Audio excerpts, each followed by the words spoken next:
When I first started print on demand, I really thought that the biggest thing that I was going to have to worry about was making good designs. And after 6 years of running my own print on demand business and helping thousands of other sellers get started on platforms like Etsy and Amazon Merch, I realized that is typically not the case. Usually, most sellers don't fail because they're not creative enough. They usually don't fail because Etsy is too saturated, and they certainly don't fail just because they got randomly unlucky. Instead, I'm seeing new sellers make the same mistakes over and over again that are quietly killing their chances of ever getting seen on Etsy or actually making sales on any print on demand platform. The good news is, though, that every single one of these mistakes is very fixable. And if you are feeling like your print on demand shop is not where you want it to be, or you have hundreds of items that are just sitting there and not making a single sale, there's a really good chance that one of these could be exactly what is affecting your shop. So in this video, I'm going to walk you through 8 of the biggest mistakes I see new sellers and sometimes sellers that have been at this a long time making that are truly hurting their chances of making sales, scaling this business, and eventually even taking it full time. So let's not waste any more time and just jump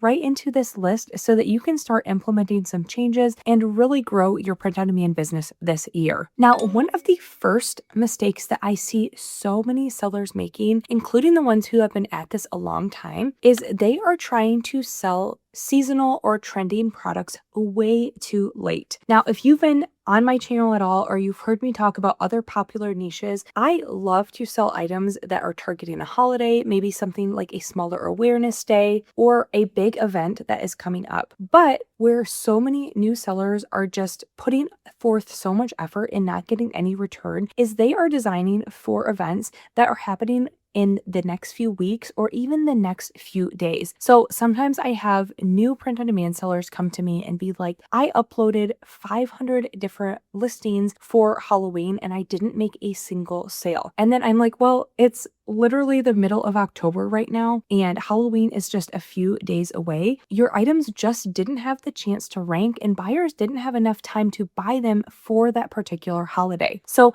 a good rule of thumb for print on demand is you want to give your items 2 to 3 months to actually both rank on the platform and to give buyers enough time to purchase the item. So if they want matching family Christmas shirts, they can have them a few weeks in advance and be able to get those photos, be able to make sure that there are no problems with the delivery time. And people buy items for holidays way earlier than you would ever think. So you're really doing yourself a disservice if you're trying to catch up with everybody else and design for something that is coming up really soon. You are going to have a much better chance, say, if you start 3 months ahead, maybe working on Christmas items instead of trying to catch up and quickly do some Halloween ones. The earlier you can start, the better with many of these items. Now, the next huge mistake that I see so many sellers making when they are uploading new products and designing new items is they are being way too generic with their niches. Now, a pattern I see over and over again is people, they look on Amazon, they look on Etsy, and they say, oh,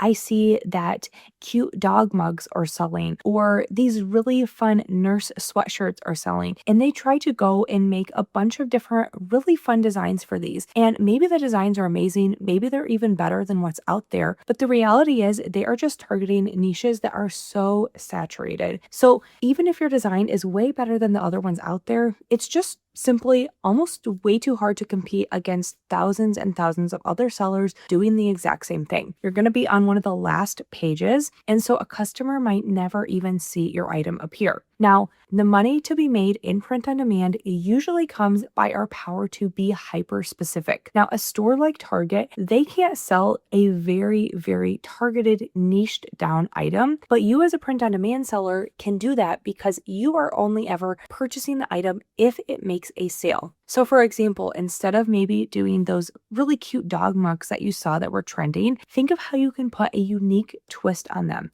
So maybe you combine that with a holiday. So you do like a cute Christmas dog mug set, or you combine it with somebody's hobbies. So like dogs playing pickleball or dogs playing chess. Maybe somebody's careers, they're a photographer. So you make gifts for a photographer with dogs on them. You can get even more specific and do like a specific dog breed doing that hobby. So all of those ways are the kinds of things you can do to help yourself stand out. And this is actually the strategy that I used to really start making my print on demand business grow from just a hobby to more of a full-time thing. And I started just kind of compiling these lists of really popular niches that I was seeing, and I was finding new ways that I could combine them to compete against sellers that were doing things that were a lot more generic than me. And then the sales really started rolling in like I could not believe. And this whole system, it kind of just lived in the notes on my computer for a long time. And eventually I thought that I should make this into a more usable tool,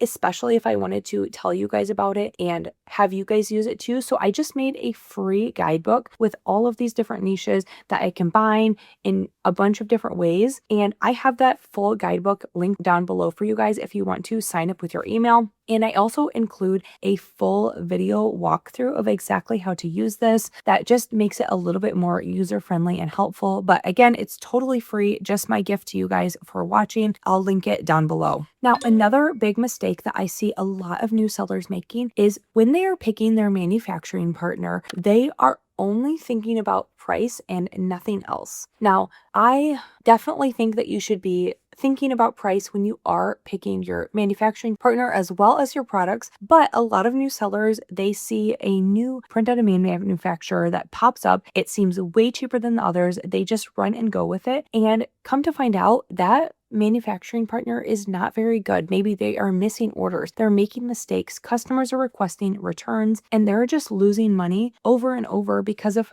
all the reprints they're having to do. So I personally use for my Etsy shop Printify. I know most of you guys have probably heard about them, and that is because they are so reputable. They have really good prices, which is amazing, but they also have an amazing reputation because they get out orders fast. They don't make a lot of mistakes ever. And if they ever do something that maybe wasn't satisfactory to your customer, they fix it ASAP at no charge to you. So I really, really trust them with making the item that I am selling on Etsy. Now, if you choose somebody that maybe is 50 cents, $1 cheaper just because they're the lowest price, but then you end up losing customers over and over because of all the mistakes or how long it is taking for them to get their items, it's not worth it in the long run. So you want to make sure you are choosing someone reputable from the get-go. Now, another mistake people make is they try out a bunch of manufacturing partners and maybe they're going with someone, like I said, that's not as reputable and they're putting a lot of designs on there. And then later on, they decide to maybe switch to a bigger one who can fulfill more orders, who can be faster, and they have to transfer that entire catalog. That takes a lot of time and effort. So it's really important to do your due diligence and pick someone that's going to be good and stable from the get-go,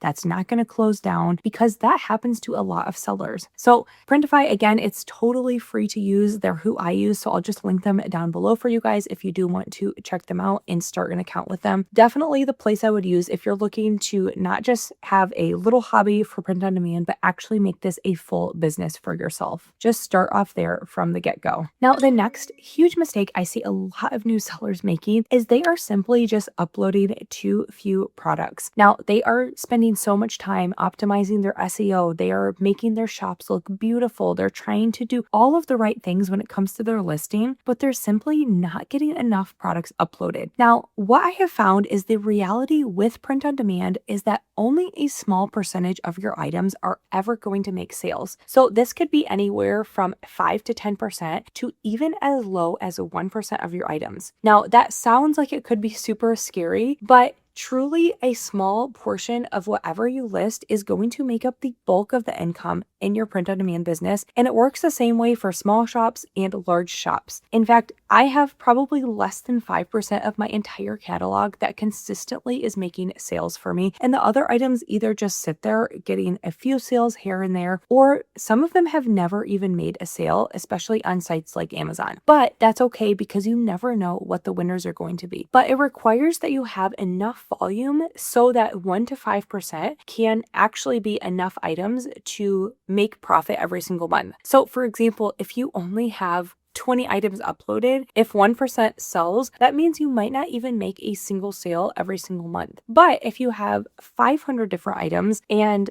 5 to 10 of those are consistently selling every single month, that starts to actually increase. And when you get into the thousands of items uploaded, even if just a small percentage are selling, that can be huge amounts of profit if those are selling consistently. So if you're thinking, oh man, I'm doing so much work, but I'm not getting any return on my investment, look at your catalog and truly ask yourself, do I have enough volume of items? Most sellers I find haven't even made their first sale before they get to their first 100, 200 uploads. So if you're sitting at maybe 50 listings, don't get discouraged. Just keep pushing forward, do 50 more, maybe then 100 more, and then you'll probably find that at least one of those items starts to sell. Now, the next huge mistake that I see a lot of sellers making is they are either making their designs for print on demand way too small, or they are making their designs way too complicated. Now, both of these are big problems because when we are selling print on demand items, it is a very different experience than going into a store and physically looking at an item. If you go to Target or Walmart, you are going to be able to look and feel the item. You can see if it has a tiny little bit of embroidery on the top. You can really appreciate all the details. But in print on demand, if you're making items that are too small, they're simply just not going to be readable on the t-shirts you're selling, on the sweatshirts, because you just have a tiny, tiny thumbnail of a photo that people are going to be scrolling past, and it really has to catch their eye. So you want to make sure that the designs cover up most of the canvas that you have. So even if you feel like, wow, that's going to be super overwhelming to have text covering the entire front of the t-shirt, that is what does well on print on demand. Now, the other side of this is you can be like, okay, I'm going to make these really intricate, complicated designs so it catches people's eye. But usually if it's too detailed, too complicated, it kind of all just can blur together. And then customers don't even really see what they're looking at when they're looking at that small mock-up photo. So